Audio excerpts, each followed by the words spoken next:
Hello everyone and welcome to another StarCraft 2 commentary with EXO, and this is going to be game number 2 from the best of 5 series in the Team Liquid Open number 3 finals between WhiteRa spawning as the red Protoss at the 9 o'clock position and TLO spawning as the purple Zerg at the 12 o'clock position. So indeed TLO is still playing random. So by the way, if you haven't watched the first game, please do go watch because I'm going to be talking a little bit about it. So some spoilers are going to be incoming.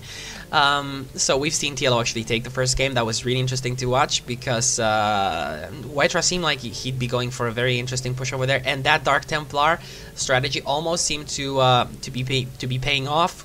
And at the last moment, the TLO just got those sentries and force fielded the ramp, which made it pretty much impossible for WhiteRa to actually get in there. I think really WhiteRa missed a little bit of a thought process over there. He should have maybe, I'm pretty sure this would have been much better, moving the Dark Templar up the ramp first without TLO seeing, and then and sniping the cannons that were on the way, and then trying to move the Blink Stalkers up as you already have. Obviously he could have just blinked the Stalkers up because he had vision from the Dark Templar. So yeah, that's something that I really think could have even won WhiteRa the game, if not just extend the game.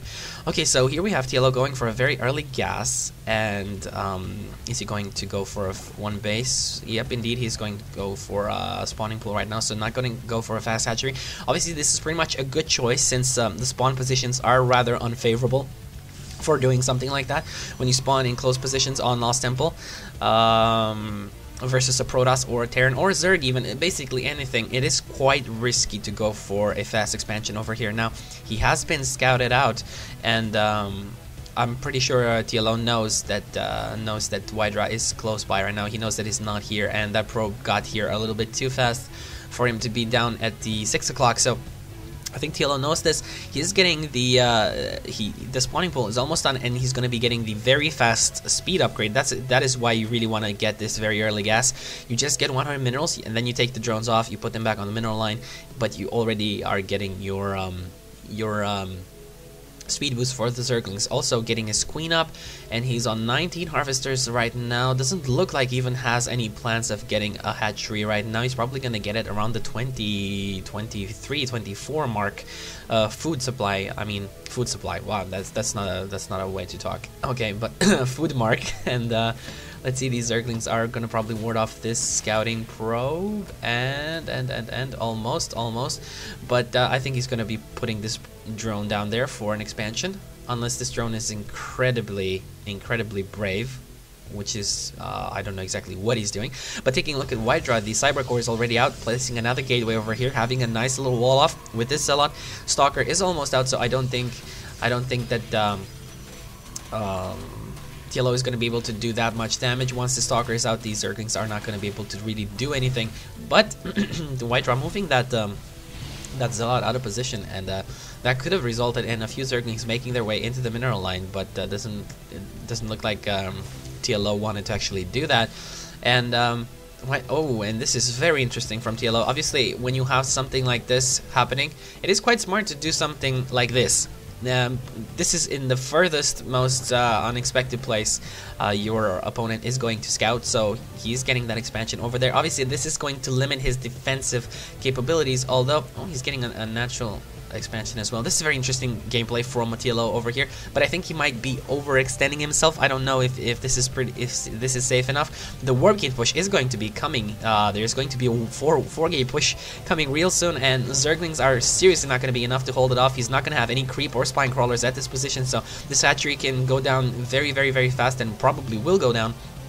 As for his main, it's easier to defend over here because of this choke, but still, if you only have Zerglings and not roaches, you're not going to be able to do that. Now, it looks like this hatchery is going to be done, but taking a look at the timer over here, we can just see 6 minutes, 6 game time minutes, and the warp gates are already done, and WhiteRa is going to start warping in units right now, and he's going to be making his way across towards TLO's base. So let's see if TLO is going to be able to hold this off. He only has these Zerglings. He only has 13 Zerglings, while WhiteRa is going to be getting a lot of units right now off these 4 warp gates, and probably will come over here and plan a proxy pylon somewhere close by to be able to warp in additional units. So I don't know if there we go. TLO is actually getting a Baneling's Nest, which is which is very smart actually.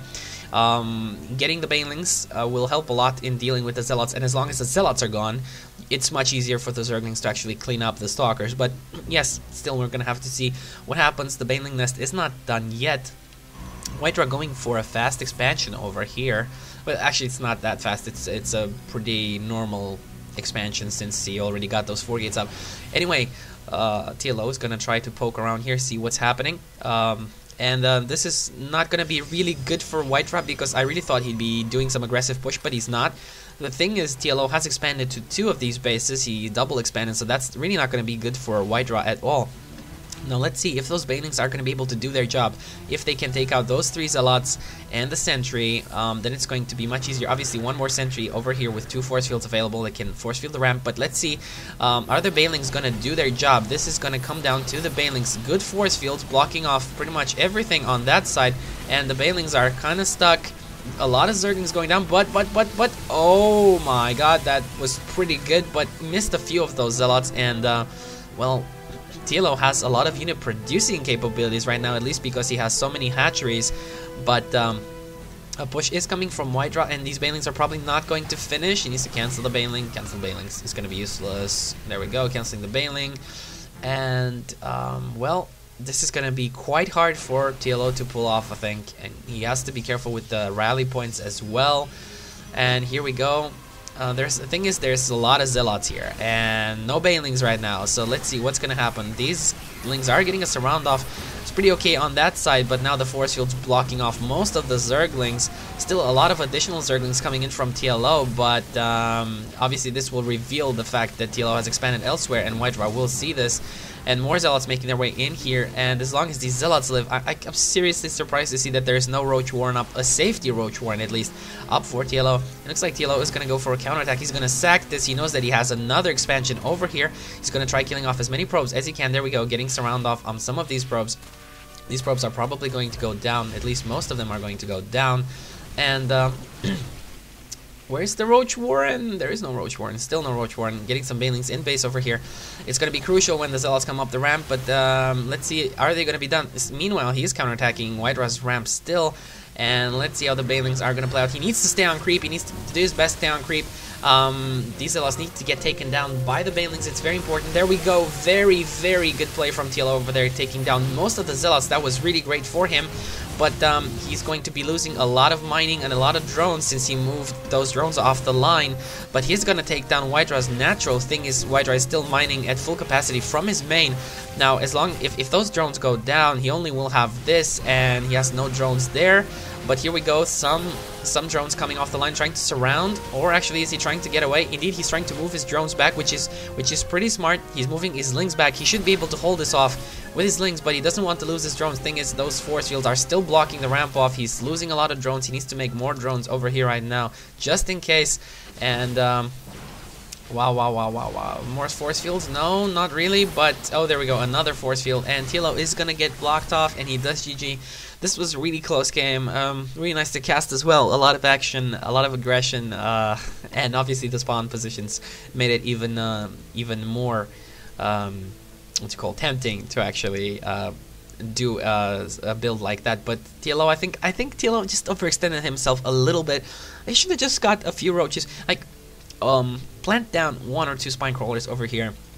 Get a Roach Warren up, just in case, even if you're not getting those roaches, just in case you can defend in case something like this happens. So, yeah, anyway, good game, very good game, actually, from both players. It was really close. The WhiteRa did manage to actually get the win, so it is going to be 1-1 right now, score is tied. So, I'll see you guys in Game 3.